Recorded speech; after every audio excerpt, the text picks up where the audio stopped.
బాబాయి గొడ్డలికి తక్కువ అని జనసేన పార్టీ నాయకులు షేక్ రియాజ్, కంది రవిశంకర్ ధ్వజమెత్తారు.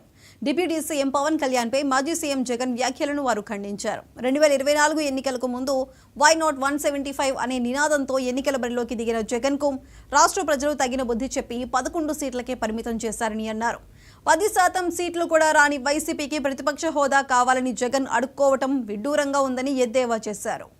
175 అంటే ప్రజలు ఇచ్చినటువంటి సీట్లు 11.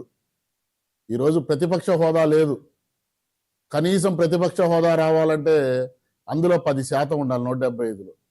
ఈరోజు ప్రతిపక్ష హోదా నాకు కావాలని అడుక్కునే స్థాయికి నువ్వు దిగజారు.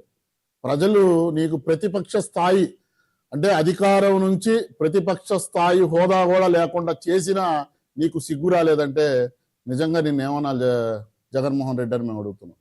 పార్టీ పెట్టే దమ్ము లేక ఎవరో తెలంగాణ వ్యక్తి శివకుమార్ అనే పెట్టినటువంటి పార్టీని నువ్వు లాక్కుని ఈరోజు నీ పార్టీ లాగా నువ్వు మాట్లాడుతున్నావు. జనసేన పార్టీ ఆవిర్భవించి నేటికి 11 వసంతాలు, రేపు మార్చి 14కి 11 వసంతాలు పూర్తయి 12వ వసంతంలో అడుగు పెడుతున్నటువంటి పార్టీ జనసేన పార్టీ. పవన్ కళ్యాణ్ గారు తను నమ్ముకున్న సిద్ధాంతాన్ని ఈరోజు పార్టీ రన్ చేస్తున్నటువంటి వ్యక్తి. నీలాగా ఒకరిని మోసం చేసి లాక్కున్నటువంటి పార్టీ కాదు.